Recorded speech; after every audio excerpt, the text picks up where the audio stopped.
Welcome to the 467th of the COVID calls. This is a daily discussion of the COVID-19 pandemic with a diverse collection of disaster experts. My name is Scott Gabriel Knowles. I'm a historian of disasters at the Korea Advanced Institute of Science and Technology. I'm coming to you live from Daejeon, South Korea. Today, I welcome my brothers and sisters back to COVID calls. Just a reminder, you can catch COVID calls live on Twitter and on the COVID calls YouTube channel, and you can hear COVID calls anytime recorded as podcasts on Spotify, iTunes, Podbean, or anywhere you get podcasts. You can also keep up with COVID calls via Twitter using the handle @US of Disaster or @COVID calls. Please help spread the word and send suggestions for future guests and future topics. As always, please feel free to suggest yourself as a future guest.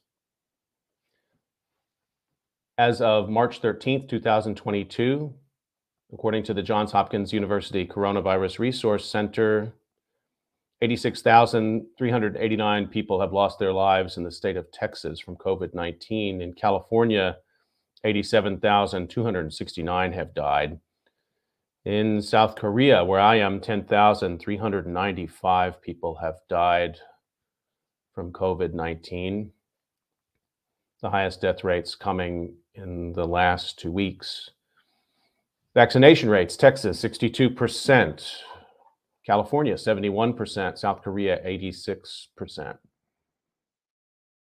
Hey, I have my brothers and sisters back today, and I want to give brief introductions of them. Stephanie Edelton lives in Leander, Texas, which is just north of Austin, with her husband and her soon-to-be one-year-old daughter. She's a first-grade teacher in the Austin Independent School District. Jeff Knowles is an urban planner who specializes in creating active, healthy communities. He lives in Oakland, California, with his wife and 3-year-old daughter. Jen Lerma lives in Austin, Texas, with her husband and 4-year-old son and their French bulldog, Theo. Jen is an accounting specialist for a software company headquartered in Austin. Dave Vieira is a husband and father of 2. He lives in San Antonio, Texas. He works professionally as a theater consultant and designer, as a volunteer for the San Antonio Rodeo and the United States Institute of Theater Technology. Since March of 2020, he's bought and sold a house, had a second child, went to 2 modified weddings, 1 full wedding, missed a wedding, went to 1 modified funeral, continued to work, and transferred both kids to full-time daycare. And Lindy Warner is a sociologist who works as a graduate program specialist for the Department of Sociology at Texas State University. She lives in Austin with her husband and 2 sons and her dog Zoe. Brothers and sisters, it is good to see you all back on COVID calls. Thanks for joining me again.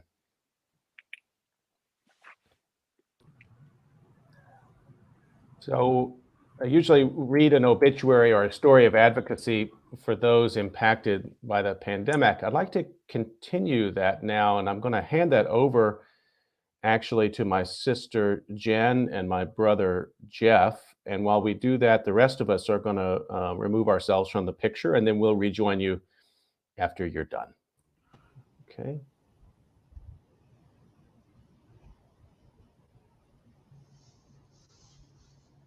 All right, this is the obituary of Garland Ray Chapman of Paris, Texas, 1930 to 2020. Garland Ray Chapman died on March 28, 2020 in Paris, Texas at the age of 89. He was born in Dill City, Oklahoma on September 11, 1930, the eldest of 6 children of Lester and Vera Chapman. His family moved to Lamar County, Texas in 1939 and settled in the Fott community, where parcels of that original homestead still reside with the Chapman family.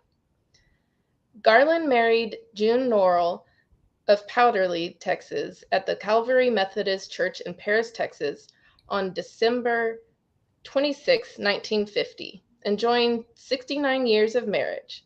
They raised 2 children, Harriet Chapman Knowles, whose husband is Steve, of Georgetown, Texas, and Garland Ray Chapman, whose wife is Suzanne, of Pflugerville, Texas.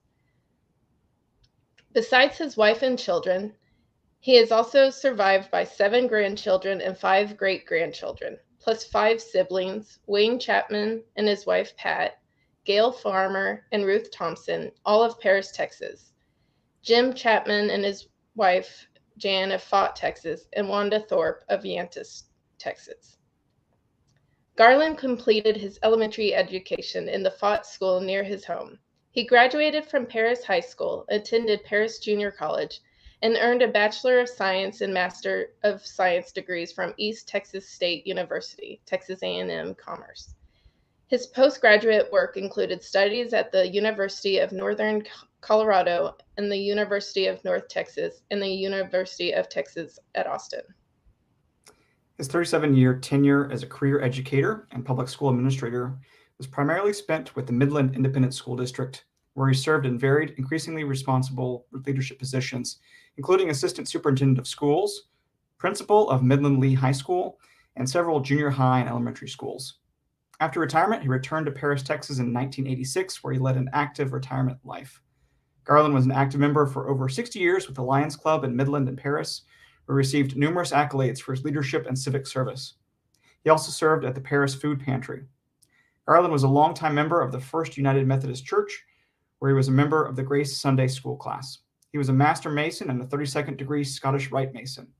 He also served in the Texas National Guard from October 1947 to October 1956. Garland was an avid fisherman and particularly loved to fish for trout in Colorado. In Colorado, he and June collected aspen tree branches and made colorful, personalized walking sticks for family and friends. He was a warmly engaging and personable man of high character, gifted with detailed storytelling anecdotes, and a special witness of Christian virtues, particularly with his grandchildren. Garland also enjoyed golf, sporting events, and following the achievements of former students, fellow educators, and family members.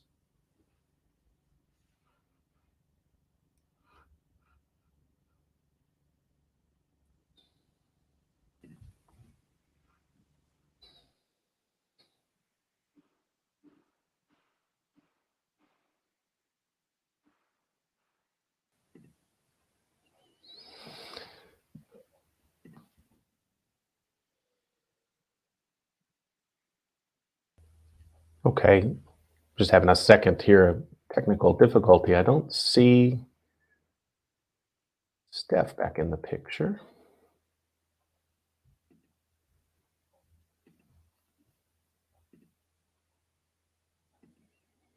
Stephanie, you might have to go out of the call and leave the studio and come back in for some reason, and then we'll bring you right back into the picture. Okay, I'm not seeing you, or your screen is dark. Okay. All right. We'll get Stephanie back in just a second. Jeff and Jen, thank you for reading that obituary of Garland, and maybe we could just linger there for a second. First of all, it's great to see you all back, and we've got a lot to talk about. And let me just get Stephanie back in the. There she is. Great to see you.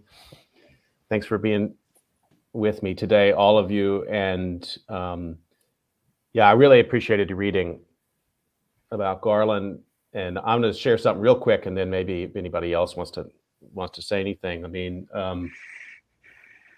I was sorry to not be able to attend his funeral.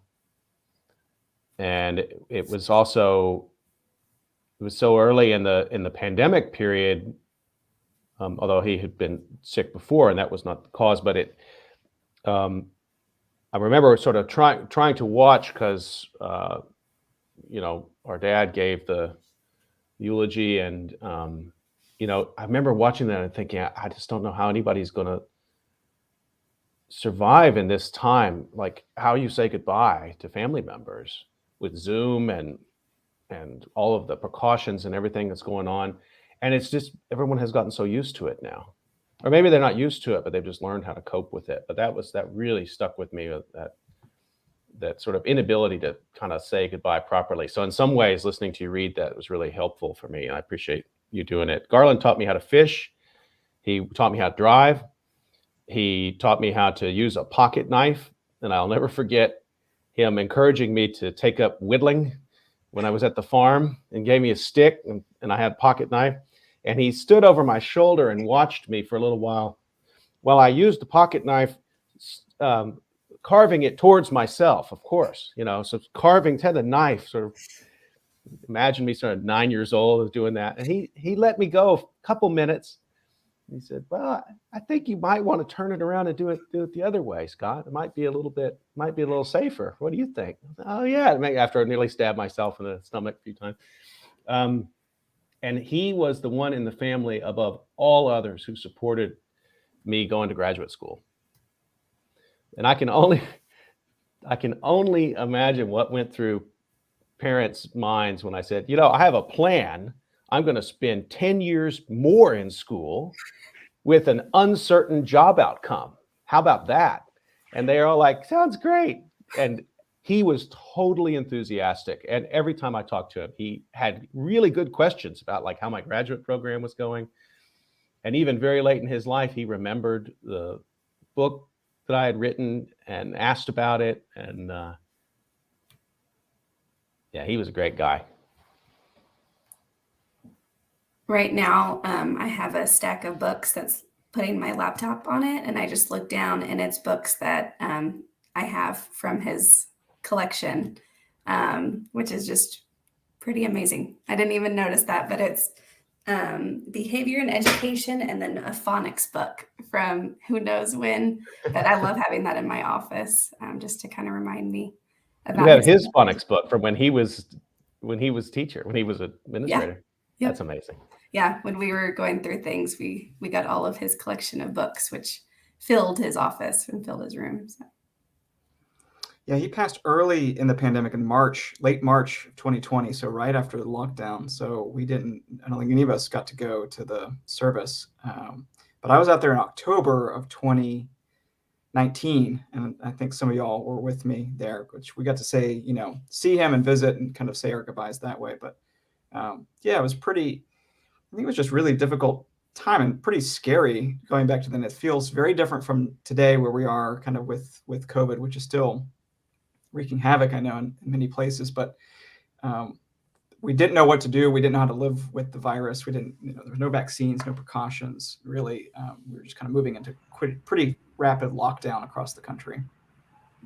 Well, and his passing kind of started the kickoff of our family calls, because we called each other when we all found out the news and then around the funeral. And so then that was what started all of us doing the weekly check-ins that kind of turned into the Zoom calls. And so that was, I think all of us thought this would just be temporary, but 2 years later, we're still doing our weekly calls. And so, things are so different, but still the same.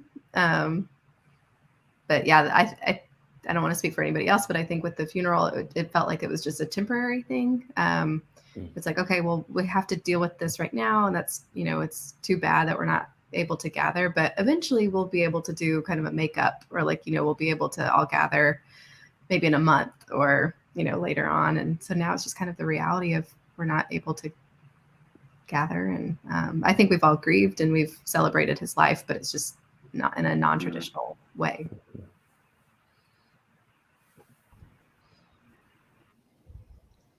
Yeah, I was thinking today how we were lucky that we got to go before and say our goodbyes, because people don't get to do that right now, or haven't been able to do that as freely the past couple of years. And so it was hard not getting to go and, hug Meemaw when it just happened. But we're lucky that we got to say goodbye beforehand.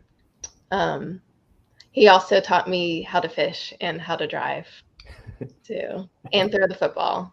So. Oh, you got football. He didn't teach me how to throw the football. He probably thought after seeing me with a pocket knife, he was probably like, nah, forget it. I think it was like one lesson, and he was like, okay. He taught us how to play basketball. And the other day we were outside playing basketball at the end of our street, and I did the technique that he taught me, and I didn't miss. I made like 5 goals, and Jack thought I was just like a superstar basketball. That's amazing.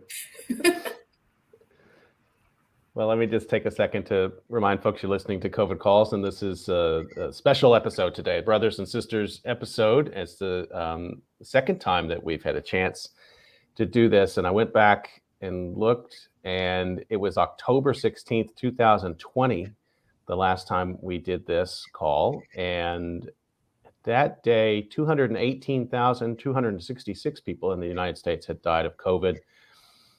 and it was up 1,100 from the previous day, and that was something that was quite remarkable then, to have over 1,000 people a day in the United States dying from the disease. Yet another thing we've just totally gotten used to. I wanted to just get a chance to get some updates, and a lot has happened. I mean, we started off talking about Garland. We've had so many things happen in our lives in these last 2 years. And Dave, let me bring you in first on that. What's been going on? Oh man, what hasn't been going on? Yeah, I mean, that's why I included it in my bio. I feel like it was an important part of this conversation to talk about all the things that have happened and not happened since March of 2020. It's Jeff brought it up earlier. It's like it is a really interesting mindset change. Like I've been to 3 conferences in the last 2 months. Like they had COVID restrictions, but there was no talk of canceling anything, no talk of rescheduling anything. I mean, it was like basically totally back to normal. So I mean, like I mentioned in the bio, we had a kid during COVID, which I know several of you also did, which is absolutely terrifying. And had to take them, like, I don't know, little kids get sick, so I had to take them to doctor's visits and ER visits and all sorts of stuff. And every single one of those was a little nerve-wracking for the longest time. And I mean, again, before we got started here, everybody, I guess other than you, Scott, has little kids. Like we're all still waiting for vaccines for them. And I don't know, we've just kind of learned to live with the risk, I guess. It's hard to say. Who else wants to talk about kids?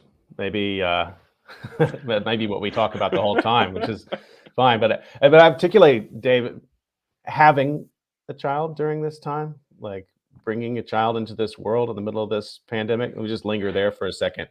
I mean, I still have the text messages. Cast. Yeah, I know. Well, right. Yeah, you didn't choose that timing. When the pandemic was gonna hit. What about that? I mean, what comes through for you for strong memories of that? I mean, we already have a lot of memories of having our children, but then having it within the context of COVID. So I'm going to be 100% honest. We were in between, Asher was born between surges in San Antonio. So, but we were in the middle of the first surge, which turned out to just be like a blip. We had no idea what was coming, obviously, but we very seriously looked into alternative birthing centers and things like that, because it's like, oh man, a hospital is just a big building with sick people in it. Like we're not going to go have a baby in a hospital. We're not going to go expose ourselves to COVID just to get the baby out. Like we're going to take our chances. It turned out for many reasons that wasn't going to work. And it ended up being fine, but like there were serious late night conversations about, okay, we interviewed different birthing centers and different things like that. So like, there's just, the hospital's going to be overrun with sick people. Like we're not going to go in there. Part of that is my one of my sisters-in-law is a labor and delivery nurse, and at the time she was like, yeah, well, you don't know, we're testing everybody, it's kind of hit or miss or whatever. Since then she has just got the worst stories, and I feel such empathy for all of the people who came after us. It was naively easy for us. So it's been, yeah, I'll leave it there. I'll defer to the wisdom of my my adopted brothers and sisters here. Well, others will have some kind of similar stories. Lindy, what about your time? Yeah, so I'm interested to hear about Steph, since she was the first time mom going through it. But so I gave birth in October to our second son, and I think just kind of knowing what to expect, I got induced, and so I got induced with the first one, so I kind of had the process, planned out. I didn't feel like I needed the hospital tour or the classes like I did the first time around, so I wasn't upset about missing the tour. I think if it was the first time, I would be pretty upset. But it was the same hospital, same clinics. I learned from the first time I didn't really want visitors at the hospital. So, not being able to have visitors, that didn't really impact it. It was, I mean, it's terrible, you know, being like in the hospital bed and someone coming in and giving you a COVID test. And that was like the first time it was actually the first and only time I've had the true up to your brain test done to me. You know, all the other times I did like the cheek swab or just like the inner part of the nose. But yeah, I was like about to, you know, get all the Pitocin and everything, and they did the nose, and I was like, why? And then I had to have my mask on the whole time.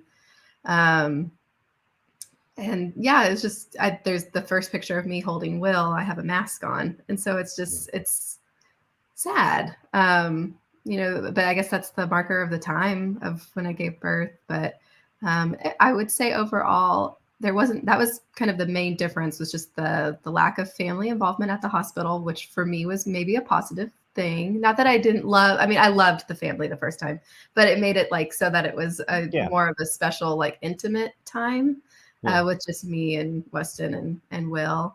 And the nurses were just, I mean, they're just angels. The nurses, I think in any area, but just especially those labor and delivery nurses and postpartum, they're just amazing. And they were pretty flexible as far as you know, the 3 a.m. checks where they come in every couple hours. If I didn't have my mask on and it was like across the room, they weren't going to tell me to put my mask on. They all had masks on, but they were, you know, it was humane, I think. Like, you know, they weren't like strict. They were kind of more of just like going with our comfort zone. And yeah, so my experience was different, definitely. But Steph, I'm curious to hear how yours was. Stephanie, did they come and give you the, as Lindy says, the up to the brain COVID test? No. I've never heard it described that way, but that is accurate. That is accurate. I had to get my test the day or two before. So, and I've had it so many times, the big old one up the brain. So it was okay. But yeah, that was actually something that I was going to mention is I didn't get to tour the hospital. I didn't get to take birthing classes. Like my doctor said, you can just YouTube it. If you have questions, just YouTube things. I was like, cool. All right. But we did it. But yes, I was actually kind of a fun little trivia thing for me too, is I was the first person in the hospital that was double vaccinated to give birth. So March last year, which I was very proud of. And I was like, but you still are making me wear a mask, which like now I'm like, okay. But at the time I was like, come on, guys. But yes, I wore a mask for over 24 hours of labor. And the nurses were not as chill as Lynn's, because it was like 3 a.m. and I'd have to like grab my mask and like all the different things, but it was fine. Like that was such a small piece of it. Like I remember a lot of people being like, you gave birth in a mask. And I was like, that was the least of my like problems. It's fine. Though the thing that was really hard was we left the hospital and we had to go back to the NICU, and it was like 4 hours of being gone. And they had to give my baby a COVID test. And I just remember, I had all the hormones too. I just remember being in the bathroom, just sobbing my eyes out. I was like, how are they doing this to a baby that's, 20 or 36 hours old? But was now that protocol? Was that normal? What? Did they explain to you that was a normal protocol for babies to have COVID? If you leave the hospital.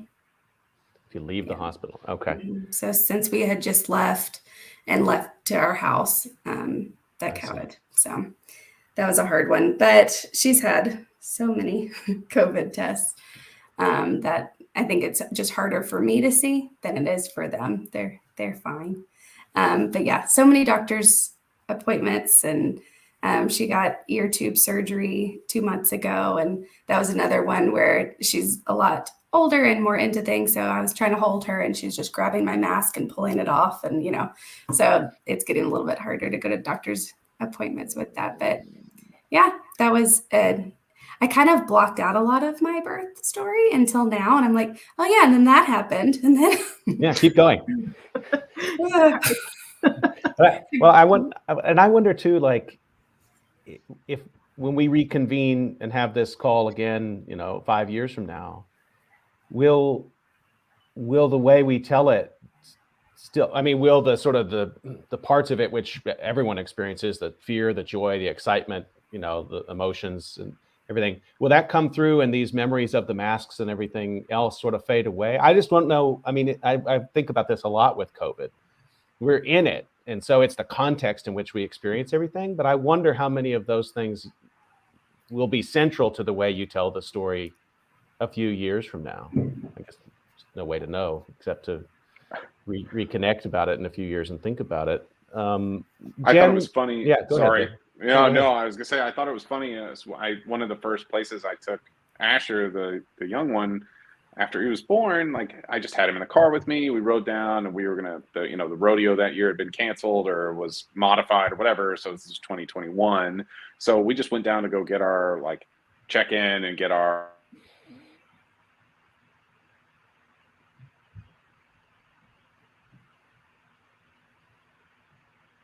I think Dave froze for just a second.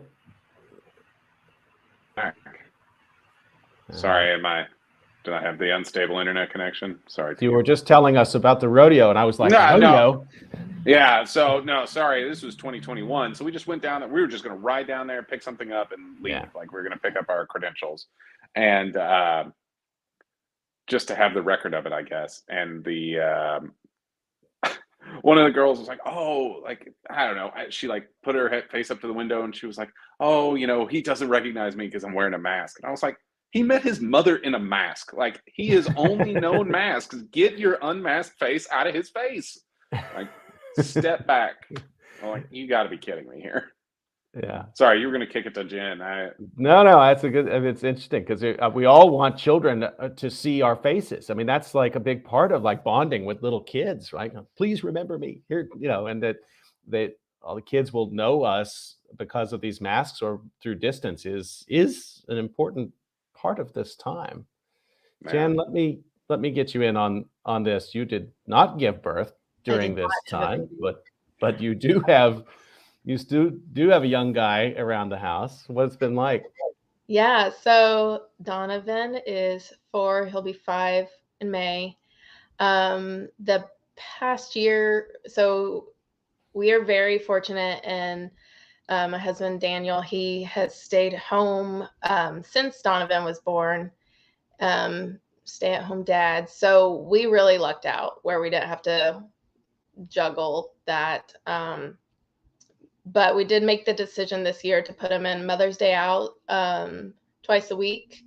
We just felt that the benefits outweighed the risk of going in 10 hours a week. And it's been really good, but it is kind of none of them are vaccinated. They're all under 5. And so it's been a little tricky, but it's been good. We did keep him home from January, or it was before Christmas to a couple weeks ago when Omicron was really bad in Austin. So but yeah, and then now we're starting to get out and do some more stuff. Got to go outside and go to some restaurants last week, and I feel like we're getting to be more normal. And also he's going to be able to get vaccinated in 2 months. So that'll be even better. But it is weird. It's weird that he's just used to wearing masks when he goes out. It's weird that he just expects everyone that is going to get vaccinated when they turn 5. And the other day, Lindy, I forgot to tell you, when we were going to your house, he goes, "Is Jack vaccinated?"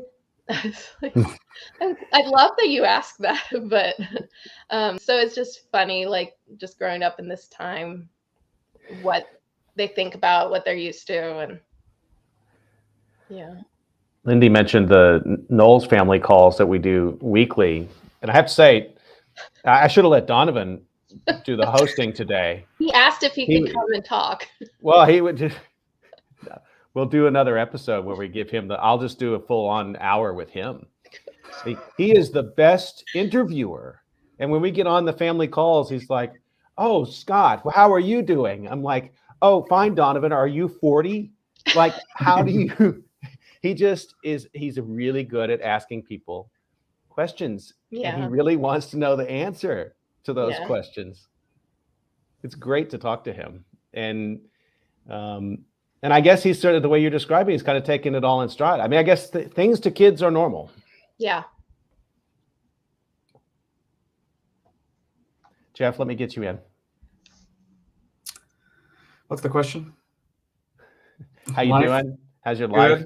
Good. How's your family? I care less about you, but I want to know I how know. the family is. Good. Lulu has been in, daycare. Other than a brief stint when everything kind of shut down, she's been in daycare Monday through Friday. Full time period for us, almost uninterrupted, and more than I think a lot of other folks that I know in the Bay Area, and with all of siblings as well. So we've been fortunate, I think, in that regard. It's allowed Lisa to really build her career and get that rolling. It's allowed me to have almost interrupted time with my career, and I think Lulu has really enjoyed it. She's such a social kid that she just thrives so much in a school environment, in a daycare environment, around other kids, where she can run around a lot. She just wants to climb and crawl and get on a lot of stuff. So it's been, other than the precautions taken of wearing a mask, that she's now over half her life has been in a mask when she's out of the house, which again, she doesn't, it's for her, it's normal. She doesn't see that as a big inconvenience at all. She doesn't resist it. It's just part of her daily, it's anything like putting on socks and shoes, putting on your mask when we go out. And, it'll be interesting to see as we're kind of returning to more normalcy here, and as she gets older and close to the vaccine, what will happen. I assume it'll just take some time to kind of break into a new pattern of routine for her. But we're all doing okay out here.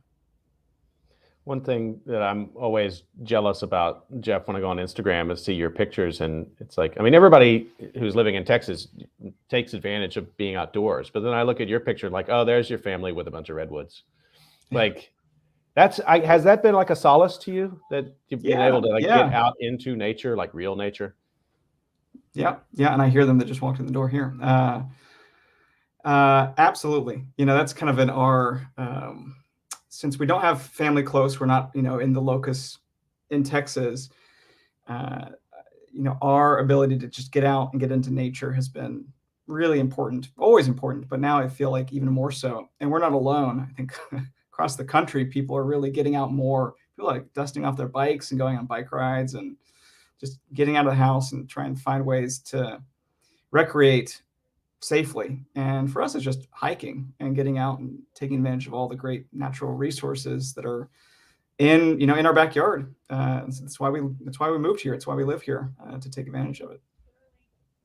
Just a quick reminder, you're listening to COVID Calls, talking to my brothers and sisters today on COVID Calls, and really happy to have them back for a second visit. Let's talk about work a little bit. Steph, I want to start with you on this, because teachers, so we got a lot of teachers in our family, actually, people connected with education.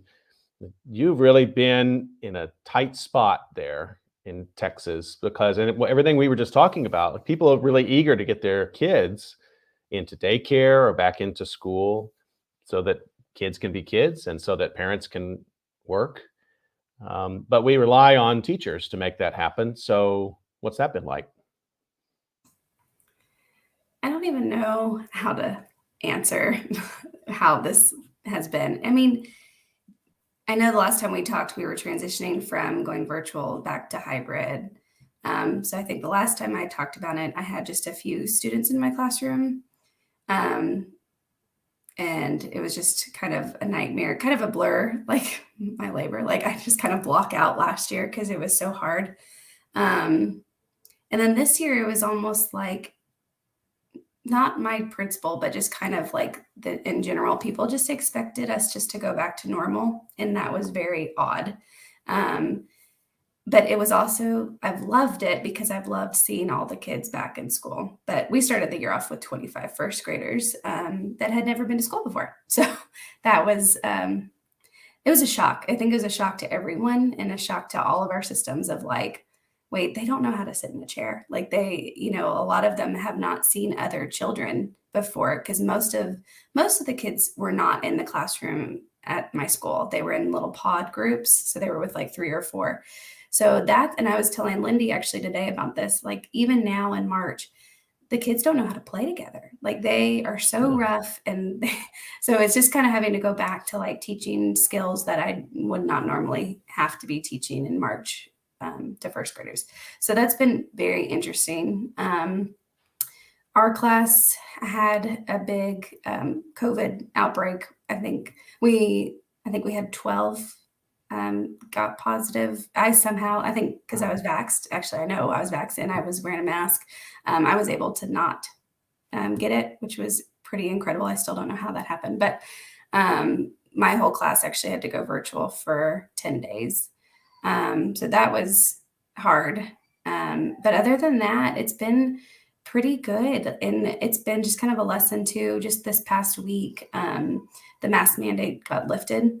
And so we really had a big conversations that I never thought I'd have to have, but just talking about being respectful of everyone's choices of wearing a mask or not wearing a mask. And then I had a big conversation too, because I think a lot of them have learned masks protect me. And we talked about, it's kind of the Swiss cheese method of like also not getting in each other's faces, and washing our hands often and, covering your mouth. So it's interesting too, the kind of idea of like, yes, masks are great and they're very helpful, but also there are other ways to stay healthy. So it's an interesting time right now of that. But then also, some of them are like, why are you still wearing a mask? Why do you have to do that? And so I've noticed some of them are like, oh, I don't know, because I have to. But overall, like they're all very respectful and kind. And they even, when they see me wearing the mask, one of my little girls was like, it's because she has Adeline at home and Adeline can't get the vaccine. So we're going to protect her. And I was like, yes, we are. Thank you.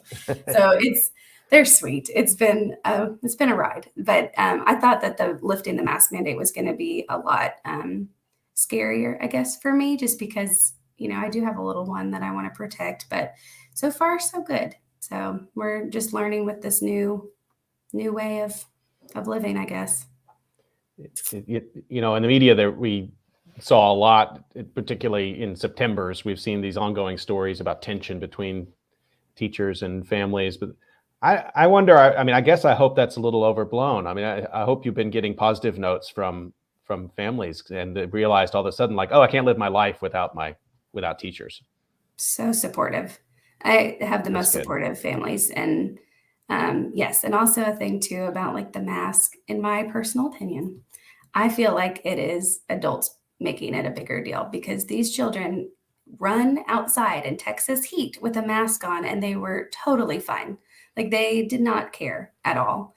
And I don't know, I feel like they were able to learn and able to express emotions and stuff like that too. So I think that's been a big thing too. I know they're happy to not be wearing it, especially outside. But it was not a huge thing that I always saw played out in the news. I was talking to sociologist Ryan Hagen last week, and I asked him the question about, it's the parallel of your question about not knowing how to act when you get to first grade. And so you have to teach them. But I was asking him the adult version of that question, like, why are Americans fighting on airplanes and why are there in so many traffic accidents? And his theory was that actually socialization is not a one and done thing, like we actually can regress, and that people are going to go through a period now where people have to learn how to stand in lines again and how to interact once again, and not like, oh, I'm tired of talking to you, so like end meeting, like it. And so like you're kind of at the point of the spear on that stuff, like teaching people how to be human beings and how to do other things that are academic. But there's a socialization piece of this that I think we've kind of forgotten about. Anybody else have work stories that you wanted to bring in? I'm particularly interested if you had to deal with outbreaks in the workplace. We had a lot of like, did anybody else have to deal with the office just emptied out again or scares like that? So January, we didn't have an outbreak. Well, I guess we did. So there was a Christmas party that I chose not to go to. And from that Christmas party, I think 8 people got it. And 6, I believe, were fully vaccinated. It's just the variant is so strong. So I think that was right when people were eligible to do the boosters. And so some people maybe didn't get the booster, or they just had gotten it and it didn't protect them. But it was hard because all these people that gathered, they have been very safe, and they felt like finally it was kind of to the point where like we get to gather. It's going to be a group of people that we all know are safe, and like we get to celebrate, and then bam, they get the virus. And it's right before Christmas. Several of them didn't get to see family because they were still in the isolation period or the, that time period where they couldn't. So just really sad. So I think our whole department was just like, ugh, whatever. Like, we can't have good things. We can't have fun things. But so then the plan was for me. So I was on maternity leave and I came back in January, and that was the first, it's like January 4th, I think. It was Monday. And so I started back in the office, and Will started daycare that day. And we were all excited. I had spent the whole week before like crying and just mentally preparing, like going back into this. And so Monday, probably around 3 p.m., we get a call that Texas State decided to go virtual for the month of January. And so I was like, okay, this is cool. I can pull Will out of daycare. So we like started trying to figure out like how we could do that, because I just was really nervous about having him in daycare. And if I was going to be able to work from home for a little bit longer. So it was just like kind of a scramble. And so thankfully, I got to spend some more time at home, and we didn't have to meet in the office, and students weren't on campus during the huge part in January where it was just everybody was getting it. But the 5 days that Will was in daycare, on Friday, he got COVID. So, and then there was a outbreak in Jack's class, which is a different daycare. So this is just how rampant it was at that time. So he was exposed, and so was Will, at 2 different locations by 2 different teachers, 2 different classes. And so they both tested positive. So my little 3-month-old had it, and then my almost 3-year-old. And same thing with Steph. I sometimes it's just, this virus is so, interesting, because Weston and I never got it. We tested 3 or 4 times each, and we never tested positive. And we were really lucky that both boys were very mild symptoms. So I think if I hadn't known that the class had that outbreak, I would have never tested them, because they were, Will was almost asymptomatic. He was a little fussy and had congestion. And other than that, I wouldn't know. So we were very lucky and really thankful. But that's my work story of going back to work. And then January was just dealing with it. It was just, we had to be home. We stayed home a little even longer than the 2 weeks, just to be careful and just be cautious. And so, it was hard. And we were all like, Weston and I were still trying to work. We were just working from home. So we were taking care of the 2 kids and working, and we've been doing that. So, it's been a hard balance. Well, Steph, I'm glad to hear that you're teaching the young ones to be kind, honest, caring humans. I feel like that is just generally lacking. Scott, you pointed out earlier that people are learning to, still fighting on planes and whatever. Like I have to travel a lot for work, and when I got back into it, I was like, it's like, okay, guys, just put your mask on. We're going to be on this. We're going to be in this tube together for the next hour and a half or whatever. Like, just leave your mask on. But the number of people that would try to like circumvent the mask rule or whatever, I'm like, just basic human decency to each other for the next hour. And then you can go get in your car and be a total jerk to everyone around you, and just no one has to deal with you. And that's fine. I feel like that's kind of been one of the things, like the main theme of this that I've taken out is like just a general lack of patience. And like, I don't know if all of that got spin up in the first 3 weeks on lockdown or whatever, but it's been challenging. And, going back to work for me was, I say going back to work, we never stopped. So like you guys, just juggling kids at home and trying to work from home, and then the never ending sea of Zoom and Teams calls. Like that's like the biggest takeaway is like the amount of meetings that I thought I had to deal with before COVID happened. It just pales in comparison to the number of meetings it is now. It's like everything is a call, and like, okay, now we've layered back on we're going to meet in person. So it's like, we're going to have this call to prepare for the meeting in person, and then we're going to have a follow-up call after that. I'm like, it's too many calls, folks. Jen or Jeff? I was curious, is everybody back in the office now, like full time, or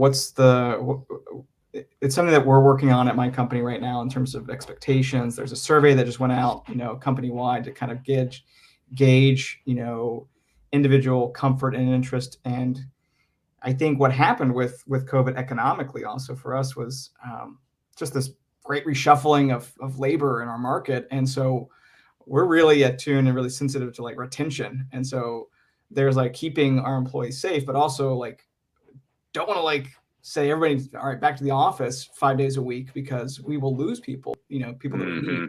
So there's like this conversation going on right now. And even I've got one person who's just a real social butterfly on my team, and I think he was really encouraging his team to like come back at least one day a week. And I got some like frantic calls months ago, like, is this the new policy? Are we required? And like had to like step in and like assure people like, no, it's if you want to, it's voluntary right now. So we're really in a flux. So I'm just curious. We're right now still very 100% voluntary return to the office. I've been going in just because I'm ready to get back a few things that I like. I do like the commute, biking into work. It's the only exercise I really get. So I miss that. And then being in the office and just leaving my work at work and leaving home at home.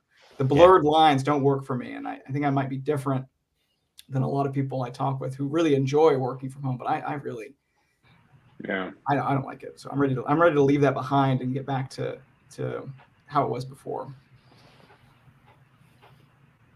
Yeah, I cannot wait to go. I mean, I think I kind of want a hybrid. I'm still not sure, but I actually, my work has been really wonderful with the whole daycare thing. Since we pulled Will from that other daycare, they've allowed me to work remote and I go in. And so I've been, it's been really wonderful, but it's been a long couple of months because I've been doing childcare work, kind of combination. So I cannot wait to go back to the days of leaving work at work. And then when I'm at home, I get to be with the babies. And so that's been really hard, but I've been really, thankful because now we have Will he's starting Monday actually at the same daycare as Jack. So they're in one place. And so that was going to be really nice. But one thing that Texas State did to help with the retainment for employees is because we just had that 1 month of the remote work or kind of the flexible thing, but then students got back. But now the HR office, they're allowing employees to have remote work days that they get to choose. So it's you can have 30. So I've used all of mine because I worked remote for this past month. But some people, who haven't, they can have these 30 days that they can spread out for the whole year, and it restarts every August. So if you want to do like 1 day a week of using remote, you can do that. So it gives the employee the flexibility, and you have to work with your supervisor. But I just thought that was a good way, to try to make it, where you can't change the structure of the office because it's such a huge, university, but, one way to keep people happy. So that's what my company did. I think that's really smart. And there's a pretty good amount of evidence out there right now that productivity didn't go down. It probably went up in some ways, not in healthy or sustainable ways, I would say, but like to sustain some of that flexibility, probably a pretty good thing. I don't know, Jen, what's it been like in your office? We have never been back to the office. Oh no, we were back for a week. It was kind of when things were good in Austin, and it was kind of like, hey, come by the office if you want to see people. But yeah, it's been 2 years. I guess today was 2 years ago. Today was the last day in the office. I am so ready to get back. I'm in my room, my office in my bedroom. And so it's just small and I'm just cramped. And yeah, leaving work at work, and I'm bad about getting up from my desk and just to go downstairs, because I'm like, oh, I have this other thing I need to do. They're fine downstairs, but it's like really not a healthy way. And but yeah, our company, it's been very interesting. We have hired so many people in the past 2 years, but we've been able to hire all over the world and all over the US. When we used to have some remote employees, but most would be focused in Austin. So it's just kind of broadened our hiring, which has been really neat. And but yeah, I think we're never going to go back to making people come in. It'll probably be me and a couple other people that will be there like all the time.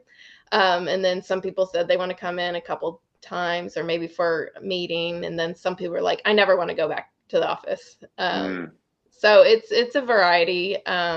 But we're lucky that we're a software company, so we can do Zoom calls and talk over the computer all the time and still be efficient in our work. So, but It's an that's interesting. yeah. Oh, Go ahead. sorry. No, No, I was going to say it's an interesting point that you guys brought up to leave work at work and like that disconnect. And I wonder, like, I don't know, one of the things that I've seen, and maybe you guys have experienced it as well, is like now we have all these tools. So why are you leaving work at work? You should take some of that home with you and get some more done. I mean, maybe that's not implied necessarily, but it's certainly an understood. I don't know. I don't know if you guys have experienced that as well.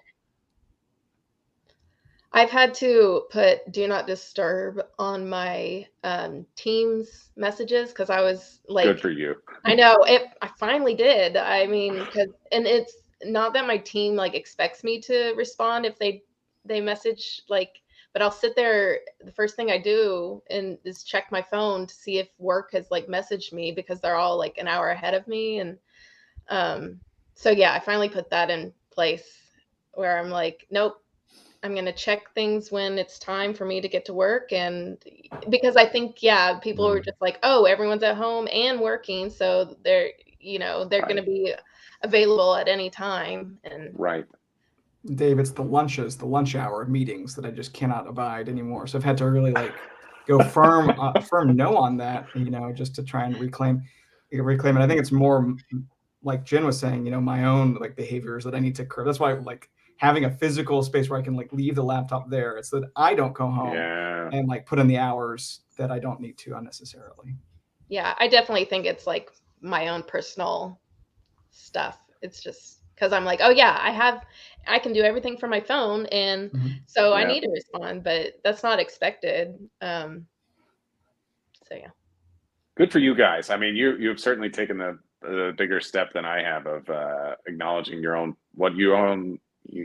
personal needs as well as your professional needs. So I still have yet to figure out how to put those guardrails up in this kind of, well, I mean, we've transitioned all the way back to the office, but I still, those COVID learned habits die hard. So it's been like, oh, well, I'll just open the laptop and crank a couple of things out. There's no problems. Like I'm all set up to work here anyway. So. Yeah. It's been here in Korea. I mean, I joined this faculty over a year, and it's an incredibly social environment. We have grad students and faculty, and they have like a big like annual Christmas holiday party where apparently everybody sings, and like this was all like lore before I got here. I was like, wow, it was one of the reasons I chose to come here, is I knew how social and how tight the community was. And I get here and it's like, because everything is, they're doing it the Korean way, which is incredibly like science-based and careful. And so we socialize, in small groups, but still haven't been able to have large groupings here. And so they'll have like a guest speaker. So the guest speaker is on Zoom, and then some people are in the room watching a screen, and then most people are watching on a screen, but then they're like, okay, please come by and pick up your dessert. So there'll be like a little bag, and you go get your dessert, and you sit in your office like sadly eating this dessert. And my colleague is everybody's in their own little offices having this social experience. And I'm like, this is not working. Like, I really appreciate the lengths that they've gone to try to keep some semblance of that. But academia, in an environment like this really thrives on the sort of informality and the hallway discussion and the sort of stray idea over, that's the reason a lot of us go into what I do. Is like, that's, your time is supposed to be kind of yours to structure, and that informality is a big part of it, and we haven't been able to do it. So I don't know, in some ways it's kind of like all of the other, when you arrive at a new job and you're under COVID, I don't know, maybe like when we fully get out of this, I'll just go and I'll just reintroduce myself to everybody, like, hey, I'm Scott Knowles. I know I've been on your TV screen, on your computer screen for the last year and a half, but I just wanted to say I'm here. That'll be weird. Nobody wants me to do that, but it's just, I don't know. It's a deferred introduction in some ways. Scott, somebody new in our office that moved down from Seattle. His first day was last Wednesday, and I biked in, and I was like, he didn't recognize me, even though we've met for over a year on these phone calls. And he's like, Charlie, hi, it's me, Jeff. And he's like, I had to do a double take. But you just like these things are you've met and introduced over the screen, but it's different. It's totally different when you see people in person. We should probably start wrapping up because everybody right outside of your door, I know there are children, pets, spouses waiting. But just I want to do a quick round. First of all, let me just say, of course, I love you all and how much I value our communication at this time. I've not been back to Texas since December of 2019. It's the longest time I've ever been out of the state of Texas. But we do have the weekly calls, and I'm on with you a lot, Dave, and you get my text message rants and you answer, which I really appreciate. It's great for me. So I just want to go around quickly and just, did anything else you wanted to say, and maybe it's kind of a corny question, but I kind of wonder what's giving you hope right now. It's been a dark time in America in lots of ways. I mean, around the world, but also particularly in America. I have to say also, particularly in Texas, it's been hard to watch from a distance. So what's giving you some hope in this time? It's the two little monsters that I chase around on a regular basis. Actually, I mean, it's like they get a fresh experience, and Steph and Lindy talked about it, and Jeff too. I guess we all talked about it a little bit. Is like it's not weird for them. They're growing up. They don't know any different, and it's the first time, or they're like learning all this stuff new the first time. So it doesn't matter. Like, this is how we're doing it now. Let's just do it. And been a lot of like, okay, well, we're going to take whatever precautions we can, but now we're going to do it, and it's going to be okay. And so far it has been. I mean, we we dealt with it around my house, but it's, yeah, I took the easy answer. Everybody else take a harder one. No, you beat me to it, because I was thinking, like, it's kind of the theme of this whole conversation is the kids. That's, you can't stop life when you have kids. And I mean, at least for me, I can't just like sit and not like live a life with these active babies. Like, Jack won't stay in the house, so we have to go do something. We have to go find some kind of adventure. And so just, it's exciting to watch like all of our babies grow up and be so full of joy. And, we are also their teachers. And so how we live our lives and being optimistic and, doing life the right way, being kind to others, be, respectful of other people's choices. And so I think that kind of gives me hope, is just to keep raising these babes in a world that isn't too scary for them. I think I'll add on to that, just being a teacher too. Like, I know at the beginning I was kind of complaining about what they're acting like, because it is difficult. But like every single day, I just am blown away by how resilient children are and how people are. I know like we are as well, but it's really cool to see them and just to hear their laughter and create a space that is safe too, because it is scary and there's a lot of things to really bring us down, because there are so many things, especially around the world, of course, right now, but then in Texas too. But I just, in this, yeah, of course, with our kids too. But I think it's kind of a beautiful thing to see 6 and 7-year-olds talking to each other and just kind of learning things and learning how to treat each other the right way, and so that they won't be the jerk on the airplane complaining. So hopefully that that works. Nicely said. Yeah, I was just thinking the first thing that came to mind was that, like, I have hope, like, I guess because Donovan's going to be vaccinated soon, and I think that's exciting. And but also he's going to be going to elementary school next year, and and that's going to be something, a normal step, so it's something to look forward to, and we'll just adapt to what the new normal is. But it's exciting growth. And yeah, I'm just looking forward to continue to live. Donovan will be teaching the class. Gosh, No, I'm going to have to work on him letting other people talk. Yeah. I think everything that y'all said is totally right in terms of kind of hopefulness in the face of where we are with the virus. I took Lulu to the pool for the first time, which she's, hasn't been able to do that since she was a baby. And so just to experience those things. And I think there'll be a lot more of those type of more normal activities of kids growing up. So yeah, I feel bad for some of my colleagues that are, in their 20s, and they've had to go through this and feeling quite isolated. I've, had my, small family unit to kind of keep me going along, and then connecting with family, digitally has been really helpful. But yeah, I think it's just continue to raise this family.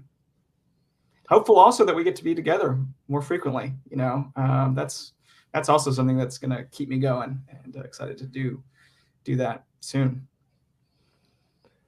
I'm right there with you. And I think I can come in July. So I think hopefully we're going to see everybody in Texas or in California or both in July. Can finally, I think, travel. So, I'd say it was a beautiful time to be in California, I think. Yeah, I know. I was like, man, I can't wait to get to Texas in July. Like, wait a minute. But actually, being totally honest, I don't care this time. I'll go anytime. Well, we should wrap up. You've been listening to COVID Calls. This has been a special COVID Calls episode with my totally brilliant, wonderful brothers and sisters, Dave, Jeff, Jen, Lindy, and Steph. Thanks for taking time to do this again, and I'm glad we did it. And love you all.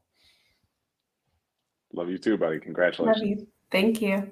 Stay healthy, everybody, and we'll see you next time on COVID